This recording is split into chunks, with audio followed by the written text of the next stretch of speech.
Hello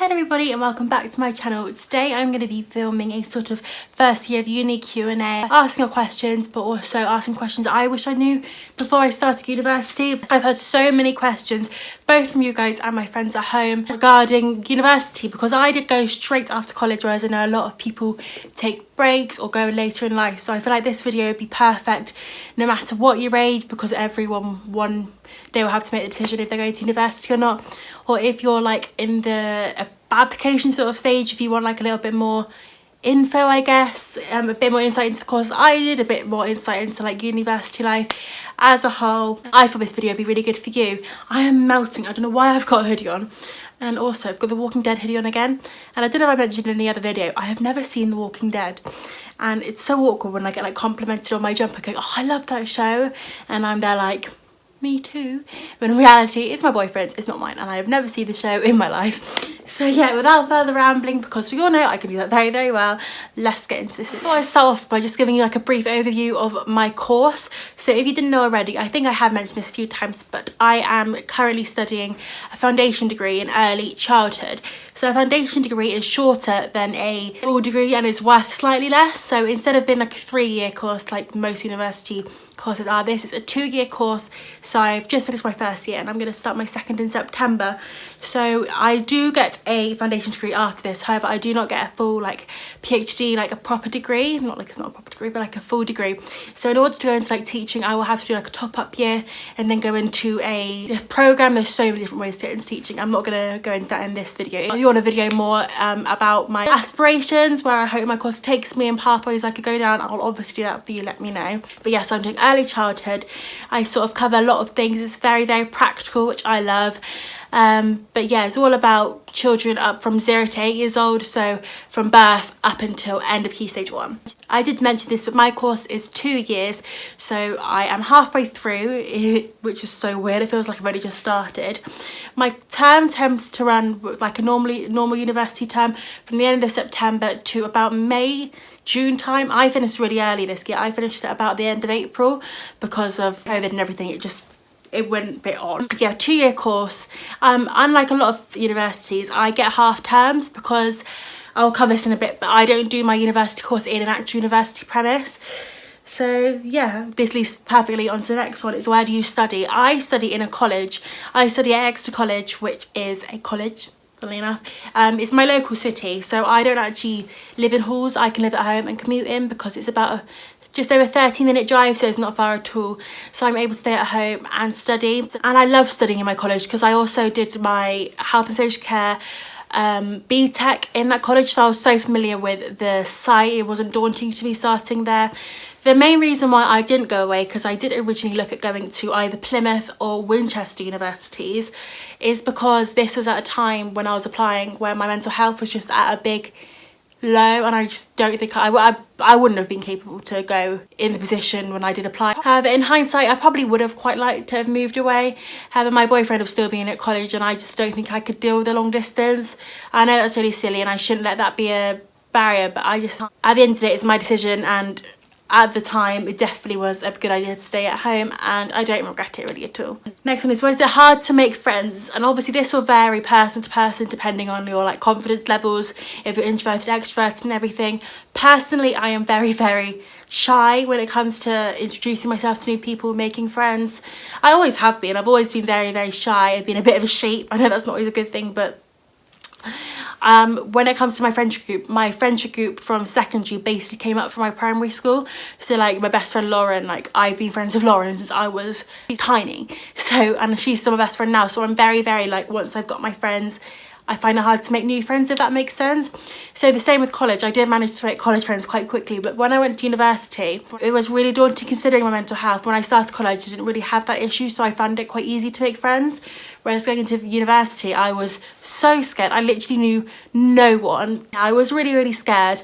But with university, they're really, really good at doing like introduction games. And obviously if you go to like a campus university, you have freshers. We don't have that the same because we're a very, very small part. It's like we're part of Plymouth University, but in an Exeter College site.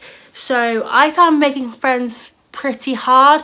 I went in there and I was literally terrified, and I just sat on my own. Like, everyone was chatting and I was just there like a little, like, I don't even know, I was so scared. But luckily we got games and I made friends with a girl who I am still really close with now.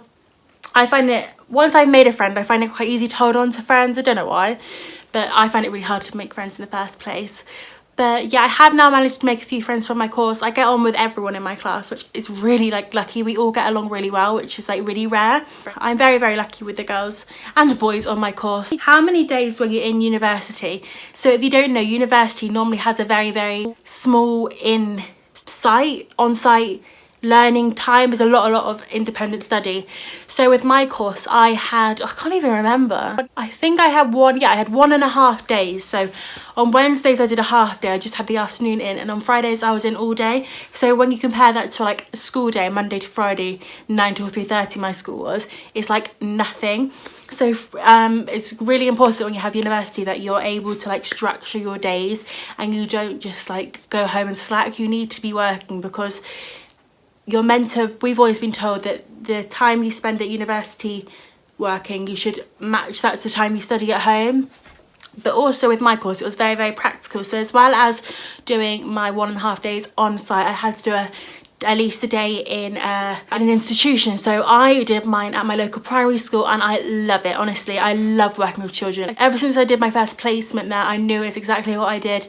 I started doing work experience there at the start of my first year of college, so that's a fair while ago now, and I've done a lot of work with children ever since. I've done a lot of babysitting. I worked in a nursery over the summer. It's gone off topic a bit, but I was on site at my university 1.5 days a week. I think normally it's slightly more, but for my degree it's definitely 1.5 days a week. I don't know about this year coming, because we haven't been told yet, but as far as I'm aware it's the same. How was the workload? And honestly, not as bad as I was expecting. In my head, I was thinking, oh my God, I am not going to be able to manage this, because I'm just going to find it too much. But luckily, obviously it is still a lot of work. I'm not saying it's not. Everything is quite well spaced out. So you rarely have like 3 assignments on the go. I only really had that, as to my knowledge, right at the end when everything was coming in before the end of term, and everything was a bit rushed because of COVID. The workload was okay, but the more you put in, the more you get out of it. That's so important to have in your head.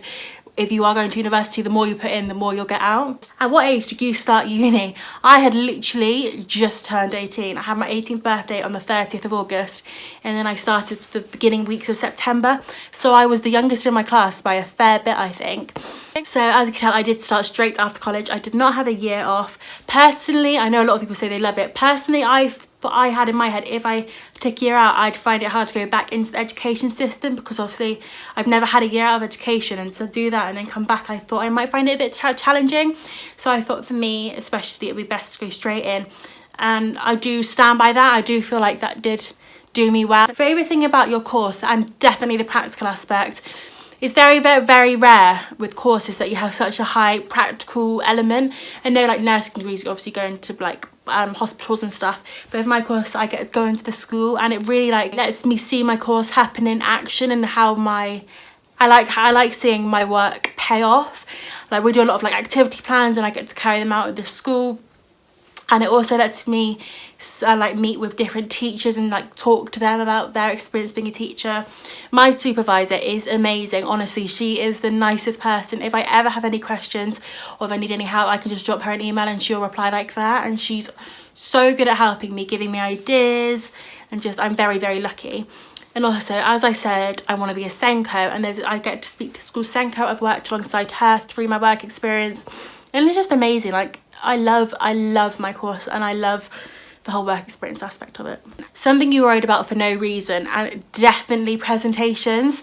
With a lot of university courses, you have to do presentations, and they sound so incredibly daunting, but honestly, hand on heart, I can say they're nowhere near as bad as you'd think. You do a lot of practice ones, well we did, especially in groups.